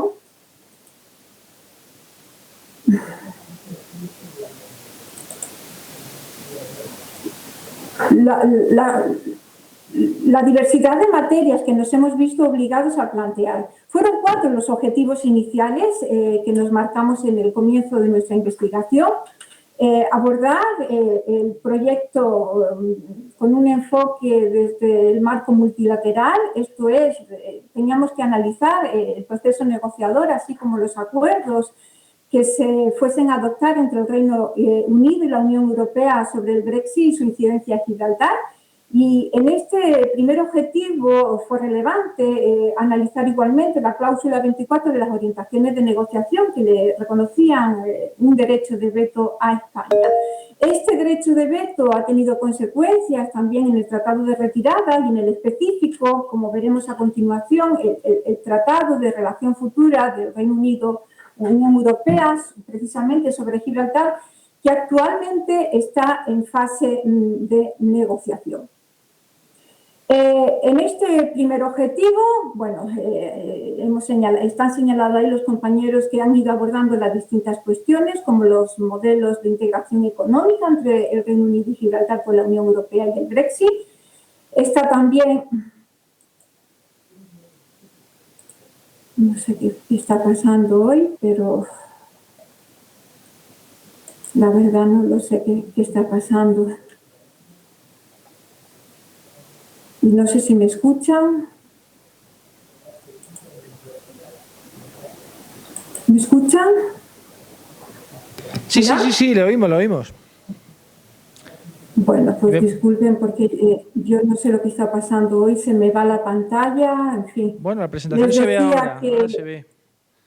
Vale, pues que son diversas las cuestiones que se han ido abordando, las cuestiones de carácter tributario, la cooperación en materia judicial, la incidencia del Brexit, la insolvencia y reestructuración de sociedades, los temas de ciudadanía, incluso las cuestiones sobre seguridad en el área de derecho, en el área del estrecho, perdón. En un segundo objetivo nos propusimos, digamos, delimitar y hacer un análisis más detenido, con más profundidad sobre lo que serían las relaciones bilaterales entre España y el Reino Unido sobre Gibraltar. Aquí hemos abordado lo que sería el protocolo sobre Gibraltar anexo al Tratado de Retirada, así como los memorandos de entendimiento que se han ido adoptando desde en 2018-2019, en tema específico de cooperación transfronteriza con Gibraltar. Y se ha estudiado igualmente la incidencia del Brexit en las relaciones económicas, con la participación del grupo transfronterizo y de los sindicatos y la Asociación de Pequeñas y Medianas Empresas de la línea de la Concepción. El tercer objetivo nos llevó a analizar o a centrarnos sobre todo en el estudio de las singularidades que presenta la ciudad de la línea de la Concepción y de la comarca del Campo de Gibraltar, pues a la luz del derecho internacional y del derecho europeo. Aquí decidimos prestar especial atención sobre todo a la situación en la que quedarían los trabajadores transfronterizos tras el Brexit y el paso por la verja frontera. Nuestro especialista, el profesor Acosta, es el que se ha detenido más en el análisis de la legislación vigente en el ámbito de la Unión Europea sobre el cruce de frontera de trabajadores transfronterizos, pero las compañeras también del área de Derecho del Trabajo y de la Seguridad Social pues se han detenido en el análisis del estudio de los derechos laborales y las prestaciones en materia sobre todo de seguridad social de los trabajadores fronterizos. Y por último, hemos analizado la regulación de las agrupaciones europeas de cooperación territorial, sobre todo para ver, analizar si era posible, si era viable la creación de una AFT entre el campo de Gibraltar y Gibraltar. La verdad es que el proyecto nos está resultando muy interesante, pero también debo destacar que nos hemos encontrado con una enorme complejidad por las dificultades mismas del proceso negociador y por la incertidumbre que ha acompañado todo este proceso. Si bien quisiera destacar que si bien el referéndum favorable al Brexit se celebró en el año 2016, la activación del mecanismo de retirada voluntaria por parte del Reino Unido de la Unión Europea no se hizo hasta el año 2007 y la salida del Reino Unido de la Unión Europea tiene fecha de 2020, pero se hizo efectiva a partir de su entrada en vigor en el 1 de febrero del 2020. Quisiera destacar además que bueno, eso significa que durante el proceso de selección de los proyectos en la convocatoria de 2009, el Brexit estaba aún en proceso de negociación y, por lo tanto, existía una enorme incertidumbre sobre si el resultado de las negociaciones culminaría con un Brexit blando o un Brexit duro, esto es, con una salida del Reino Unido con o sin acuerdo con la Unión Europea. Y incluso durante todo este tiempo, muchos o algunos de los investigadores albergábamos incluso la duda de si el Reino Unido no daría marcha atrás, ¿no? Porque nos resultaba difícil asumir que después de más de 40 años como miembro de la Unión Europea pudiera dejar de ser parte de esta organización. Conviene destacar que son varios los tratados que se han ido celebrando. Me van a permitir que me disculpe porque hay una errata. El primer tratado de retirada de la Unión Europea se adoptó en octubre del 2019, pero entró en vigor el 1 de febrero del 2020. Ahí es una errata que me he dado cuenta pues, hace un momento. Este tratado de retirada previó una vigencia mientras se adoptaba el segundo tratado de relación futura. El tratado que iba a establecer las condiciones, la relación entre la Unión Europea y el Reino Unido. Sin embargo, este segundo tratado no es de aplicación a Gibraltar y eso permitió que como vamos a ver a continuación, no es de aplicación porque precisamente las partes decidieron que se iba a negociar un tercer acuerdo, que es este, que es el que ahora está en negociación. Es un acuerdo específico sobre Gibraltar entre la Unión Europea y el Reino Unido. Y para servir de base a este futuro tratado, que repito, está en negociación sobre Gibraltar, España y el Reino Unido alcanzaron un entendimiento relativo a Gibraltar, que es lo que se denomina el principio de acuerdo, se adoptó en diciembre del 2020, que luego el Consejo lo adoptó como mandato negociador en octubre de 2021. Les quería comentar igualmente, y me gustaría llamar la atención porque el marco jurídico actualmente en vigor que regula las relaciones de cooperación transfronteriza entre Gibraltar y el campo es el que viene determinado por el protocolo anexo sobre Gibraltar. El tratado de retirada contiene solo un artículo que menciona Gibraltar. Y es un artículo precisamente que tiene que ver con el ámbito de aplicación de los tratados. Esto es, el acuerdo de retirada viene a confirmar que la salida del Reino Unido de la Unión Europea implica igualmente la salida de Gibraltar.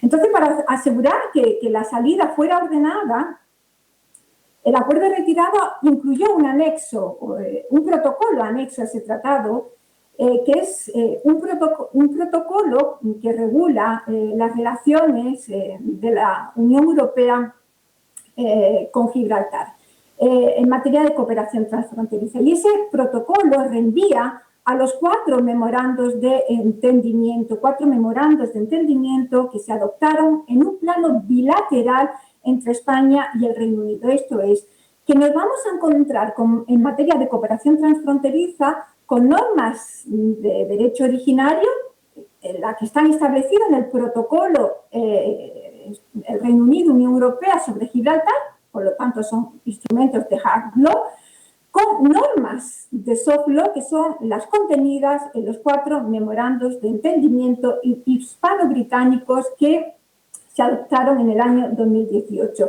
Esos 4 protocolos regulan temas como los derechos de los ciudadanos y trabajadores fronterizos. Este memorando de entendimiento lo que pretendía era garantizar el reconocimiento de los derechos de los trabajadores fronterizos residentes en la mancomunidad de municipios y el intercambio, sobre todo, de información trimestral entre las autoridades de Gibraltar y el campo de Gibraltar. Había un segundo memorando de entendimiento que regulaba la cooperación policial y aduanera. Esta no es una materia nueva en el sentido de que ya se venía regulando, sobre todo en materia de prevención y represión del tráfico ilícito y el uso de droga desde el año 89. Pero lo cierto es que este nuevo protocolo amplía el ámbito material de cooperación a temas como el terrorismo, el tráfico y trata de personas, el tráfico de armas, la ciberdelincuencia, el tráfico de estupefacientes y otras mercancías, la lucha contra el medio ambiente, incluyendo el tráfico de residuos peligrosos y la pesca ilegal, corrupción, blanqueo de capitales y fraude. Destacamos un tercer memorando de entendimiento en materia de cooperación medioambiental, que amplía, y esto es importante, el ámbito competencial del artículo 4 del protocolo sobre Gibraltar, porque además de contener en su ámbito material la gestión de los residuos, la referencia a la calidad del aire, la investigación científica y la pesca, este memorando de entendimiento prevé igualmente la cooperación en materia de rellenos, esto es, la valoración del impacto medioambiental de los proyectos que se propongan tanto en Gibraltar como en el campo de Gibraltar, pero incluía también el tema de la calidad del agua y la protección del hábitat marino y las actividades de repostaje. Y por último, tenemos el 4º protocolo, que es sobre tabaco y otros productos, que prevé sobre todo lo que es la cooperación para prevenir y luchar contra el fraude y el contrabando de tabaco. Junto a estos 4 memorandos de entendimiento, el protocolo sobre Gibraltar, adoptado entre el Reino Unido y la Unión Europea, menciona igualmente un tratado bilateral que adoptaron, o reenvía ese acuerdo bilateral que adoptaron España y el Reino Unido en materia fiscal. Se trata del acuerdo internacional en materia de fiscalidad y protección de los intereses financieros, que se adoptó en el año 2019 y que se encuentra en vigor desde el 4 de marzo del año 2020. ¿Cuáles son el 4 de marzo, perdón, del año 2021? ¿Cuáles son los objetivos que perseguía este acuerdo en materia fiscal? Sobre todo, regular 2 cuestiones básicas. Eran los criterios de residencia fiscal de personas físicas y entidades y el establecimiento de un sistema reforzado de cooperación administrativa en materia fiscal. Bueno, otras de las dificultades con las que nos hemos encontrado en el desarrollo de la investigación ha sido sobre todo el secretismo y las cautelas con las que se han venido desarrollando las negociaciones. Esto es, el acuerdo de retirada y los memorandos de entendimiento contemplan la creación de comités o de comisiones técnicas de coordinación, de comités y grupos de trabajo, en el que iban a estar representados las distintas partes que tuvieran competencia en las materias objeto de regulación, y me refiero a representantes de los estados, a representantes del Gobierno de Gibraltar, de la Mancomunidad de Municipios de la Comarca del Campo de Gibraltar, también de la Junta de Andalucía y de la Unión Europea. Pero no hemos tenido acceso en ningún momento y no hemos podido determinar quién ha ido en representación de cada una de las partes ni cuáles son las materias que están siendo objeto de análisis en esos comités, comisiones técnicas de coordinación. Y la tercera dificultad con la que nos hemos encontrado por las materias que he ido mencionando a lo largo de mi intervención es, evidentemente, la amplitud de temática que se ven afectadas por la regulación de la cooperación transfronteriza. Esto nos llevó a la necesidad de realizar un enfoque multidisciplinar y transversal de la materia objeto de este proyecto. De ahí que en este proyecto pues, participen profesores de 4 áreas de conocimiento. Principalmente son profesores de la Universidad de Cádiz, del área de Derecho Internacional Público y Relaciones Internacionales. En este caso sí que contamos con la colaboración de 2 compañeros de la Universidad de Jaén, y participan igualmente profesores del área de Derecho Financiero y Tributario, de Derecho Internacional Privado y del área de Derecho del Trabajo y de la Seguridad Social. Si bien hemos contado igualmente, como les comentaba, con la colaboración de la sociedad civil representada en el grupo transfronterizo. Para terminar, me gustaría hacer una valoración de las cuestiones importantes o las principales conclusiones que podemos alcanzar a fecha de hoy. Para mí son grandes logros las 4 conclusiones que voy a presentar, si bien es cierto que las negociaciones no han terminado. Es más, el protocolo específico sobre Gibraltar, que está en negociación por parte del Reino Unido y de la Unión Europea, todavía no se ha adoptado. Está previsto que se llegue a un acuerdo en lo que queda de año, de 2022, pero lo cierto es que apenas tenemos conocimiento de, en fin, salvo que se haya adelantado la conveniencia de integrar en el espacio Schengen a Gibraltar o la supresión de los controles en la verja, ¿no?, en la frontera, pero poco más sabemos sobre la negociación del contenido de ese tratado específico sobre Gibraltar. No obstante, me gustaría señalar que tenemos 5 meses aún por delante, porque nuestro proyecto finaliza en agosto de este año, y bueno, es de esperar que la negociación de ese tratado específico sobre Gibraltar se adopte en este periodo y que nos permita conocer con detenimiento, bueno, las materias que son objeto de acuerdo en este último tratado específico sobre Gibraltar. Pero dicho esto, sí que me gustaría destacar 4 conclusiones relevantes que son grandes aportaciones que tiene o que hace el Brexit en materia de cooperación transfronteriza con Gibraltar. La primera de ellas es que España ha hecho valer en todo el proceso negociador la necesidad de un previo acuerdo en todo lo relativo a la relación Unión Europea-Reino Unido sobre Gibraltar. Es más, en los tratados se establecen cláusulas de salvaguardia, de manera que nada de lo dispuesto en los tratados implica o implicará ninguna modificación de la posición de España en relación con la soberanía o la jurisdicción sobre Gibraltar.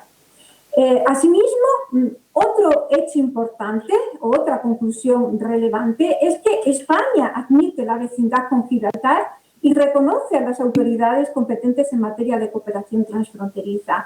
Y esto es relevante porque hasta ahora lo único que existía era una práctica espontánea desarrollada entre las entidades territoriales menores españolas por un lado y el gobierno de Gibraltar. Ello obedecía a que no existía en el marco ni del Consejo de Europa ni de la Unión Europea un marco jurídico regulador de las relaciones transfronterizas con Gibraltar. Y en el seno de la Unión Europea, además, España y el resto de los países miembros de la Unión Europea no mantenían relaciones directas con el gobierno de Gibraltar en la aplicación del derecho europeo, porque se debía hacer todo a través de las autoridades británicas. A partir de este momento, y eso es importante, España sí que reconoce ya la vecindad y, por lo tanto, reconoce al gobierno de Gibraltar como interlocutores válidos en materia de cooperación transfronteriza. Y eso se debe gracias a la adopción en el seno de la Unión Europea, como estamos viendo en el Tratado de Retirada, en el protocolo anexo a dicho Tratado sobre Gibraltar y en los memorandos de entendimiento, que es el régimen provisional a la espera de que se apruebe el tratado específico que se está negociando actualmente, pero lo cierto es que establece un marco jurídico de la cooperación transfronteriza con Gibraltar. El protocolo específico es jurídicamente vinculante, es derecho originario europeo, y esto es muy importante porque se produce, digamos, por primera vez en el ámbito del derecho europeo un modelo de cooperación de carácter permanente y estable con Gibraltar. Y por último, quisiera finalizar mi intervención destacando la última conclusión. Y es que, a diferencia de lo que existía hasta ahora, nos vamos a encontrar igualmente con un marco institucional de cooperación transfronteriza a través de los comités técnicos de coordinación en el que van a estar representados todas las partes afectadas en las materias que sean objeto de la cooperación transfronteriza y entre ellas la Unión Europea. De ahí que se le dé el papel de mediador a esta organización internacional. Por todo lo anterior, la principal conclusión a la que llegamos evidentemente es que España parece haber adoptado una posición pragmática para la normalización de la cooperación y la convivencia fronteriza como una medida para crear esa zona de prosperidad compartida, que es lo que se pretende en todo momento. Y en resumen, como conclusión final, yo sí que quisiera destacar que el Brexit ha supuesto un gran revulsivo en materia de cooperación transfronteriza entre España y Gibraltar y, bueno, el campo de Gibraltar. El Brexit parece, porque está todavía por ver, tenemos que esperar a que se apruebe este último tratado, tercer tratado específico sobre Gibraltar, pero parece proporcionar un modelo nuevo, original e imaginativo para la cooperación transfronteriza con Gibraltar, que está articulado bilateralmente entre los Estados, España, el Reino Unido, con la Unión Europea y con el derecho originario europeo. Y bueno, de nuevo reiterando mis disculpas por esta intervención tan accidentada, les agradezco la atención que me han prestado y bueno, quedo a su disposición para intentar resolver las dudas que hayan podido plantearse en mi intervención. Gracias de nuevo. Gracias a ti. Ahora puedes quedarte más tranquila. Sí, gracias, lo siento. No, no pasa nada. Este curro tiene estas cosas, no hay problema. Ahora, vamos a tener que ir cerrando. había una cuestión que Montaño había dejado para María Barreiro y podríamos recoger más unas pocas por la sala rápidas para que puedan contestar los intervenientes e incluso Inmaculada, que claro, merece ahora unas cuestiones. La primera. Sí, yo quiero agradecer la intervención tan sustanciosa en un tema que tiene tantas dimensiones y tanta historia por detrás. Y quería hacerle varias preguntas, ¿no? y algún juicio personal.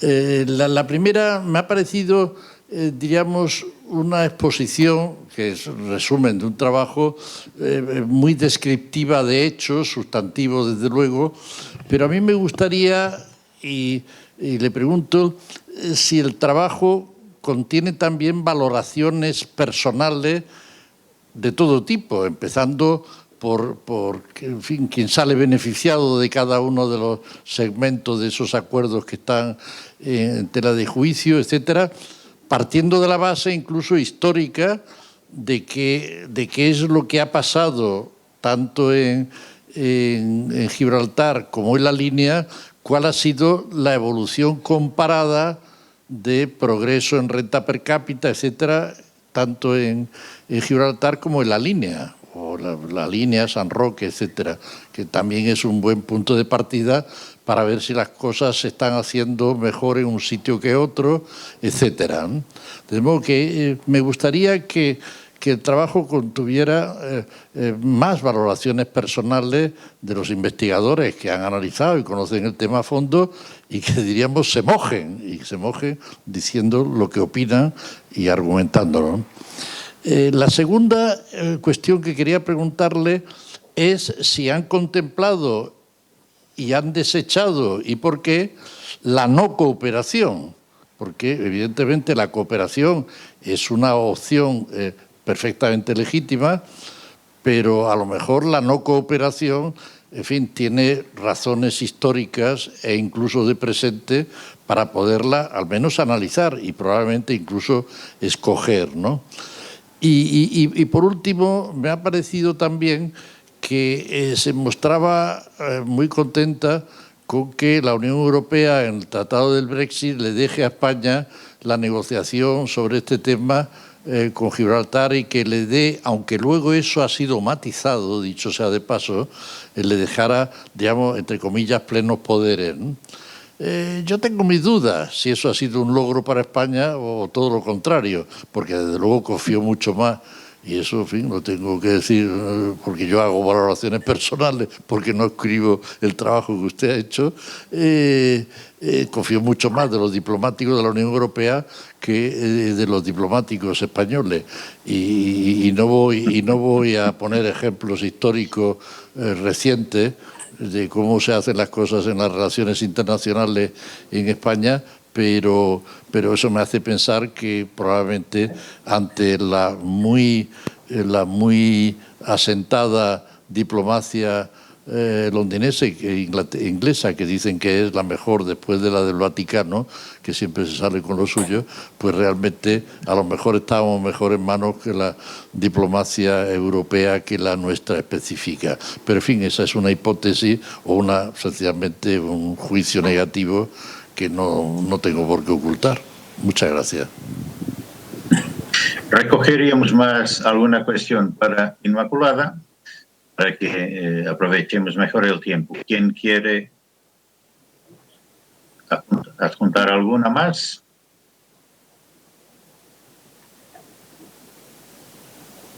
No se escucha si hay. No, adelante con la que se ha hecho, porque además parece que... Ha hecho Inmaculada, por fuerza. Sí, señor Iglesias, usted, gracias por su intervención. Y claro, yo me he permitido en esta breve exposición y tan accidentada plantear, digamos, las grandes aportaciones, ¿no?, que en materia de cooperación transfronteriza pues, nos trae el Brexit o la negociación del Brexit en relación con la cooperación transfronteriza con Gibraltar. Evidentemente no he podido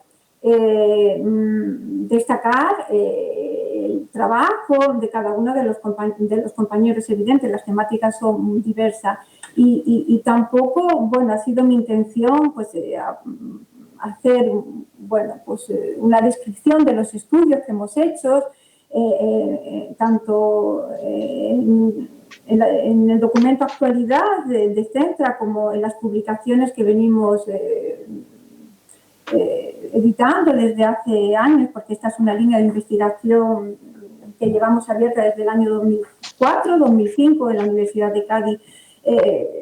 Y en todas las publicaciones, evidentemente, nosotros nos caracterizamos, el equipo de la Universidad de Cádiz, por hacer valoraciones personales.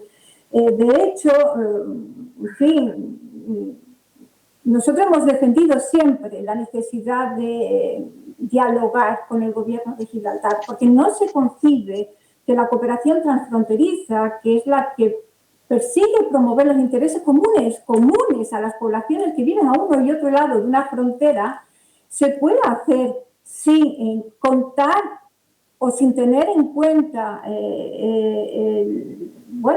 la opinión de la otra parte. Y me explico. El tema de la cooperación transfronteriza siempre se ha vinculado, precisamente por la controversia histórica sobre la soberanía del Peñón, siempre se ha vinculado a las cuestiones de soberanía. Desde el proceso de la declaración de Bruselas en el año 84, ya cuando se inicia el proceso bilateral negociador en el marco de Naciones Unidas, ya se vinculó la cooperación con las cuestiones de soberanía. ¿Qué ocurre? Que no ha habido avances en temas de soberanía y eso ha llevado igualmente a que no hubiera avances en materia de cooperación transfronteriza. Y estamos hablando de cuestiones muy relevantes, por ejemplo, en materia medioambiental, se me ocurre.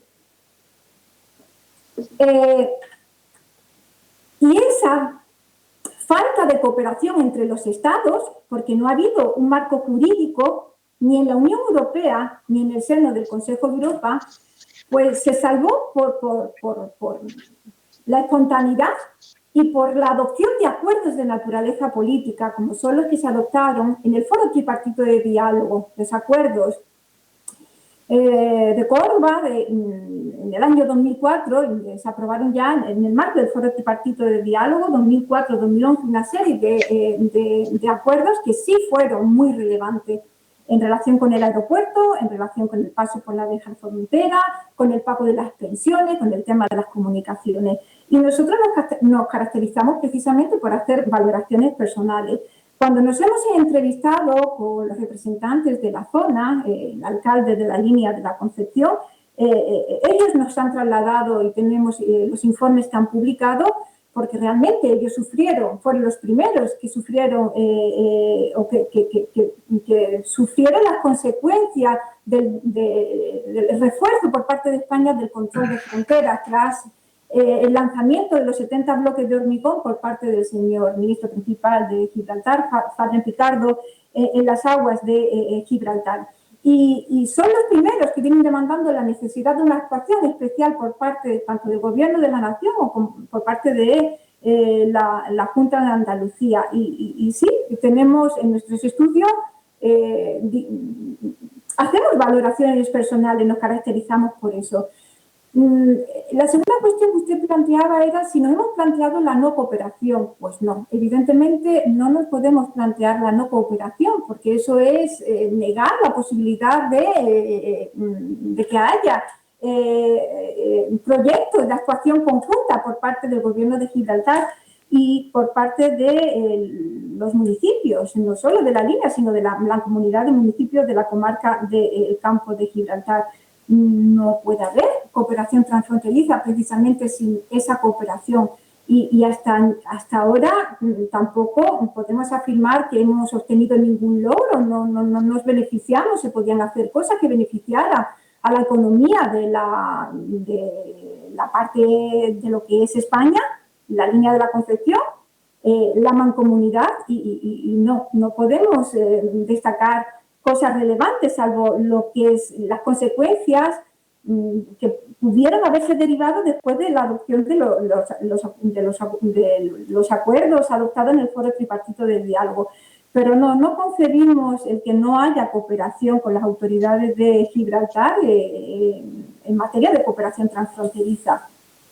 Y para finalizar, bueno, yo he planteado como un logro, y es cierto, el que España haya tenido un reto en la negociación, en todo lo que afecta a la negociación del Tratado de Retirada y de relación futura con Gibraltar, y porque evidentemente, aunque solo sea por la controversia histórica, algo tendrá que decir España, porque estamos hablando de un estatuto que tiene de una colonia, que tiene un estatuto jurídico internacional, y por lo tanto la controversia está ahí. España no renuncia, no ha renunciado nunca, y evidentemente no va a renunciar nunca a la soberanía de Gibraltar. Por lo tanto, como parte de esa controversia histórica, considero que efectivamente es un logro el que España pueda hacer valer ese veto y que pueda condicionar de algún modo, como ha hecho en el principio de acuerdo, la negociación sobre el futuro de Gibraltar, porque nosotros somos los que estamos los más afectados, y somos los que al fin y al cabo estamos al otro lado de la verja frontera. Por lo tanto, bueno, yo sí considero, o desde luego mi grupo sí considera que es relevante el que España haya hecho valer, ¿no?, su posición y su veto en las negociaciones del Brexit y la presidencia aquí. Perdón, ahora tengo que cerrar ahí la verja, porque el conserje va a cerrar también la gente en la facultad. Quedó clara la posición, y pues, dado el tiempo y en particular que puedan cerrar la facultad, tendríamos que cerrar también aquí la mesa. Muchas gracias a los intervenientes por sus exposiciones y también por superarnos estas dificultades. Gracias también a la audiencia por su cooperación y también paciencia para los incidentes de la sesión. Pues hasta una próxima. Buenas noches. Gracias. Un saludo. Adiós. Gracias.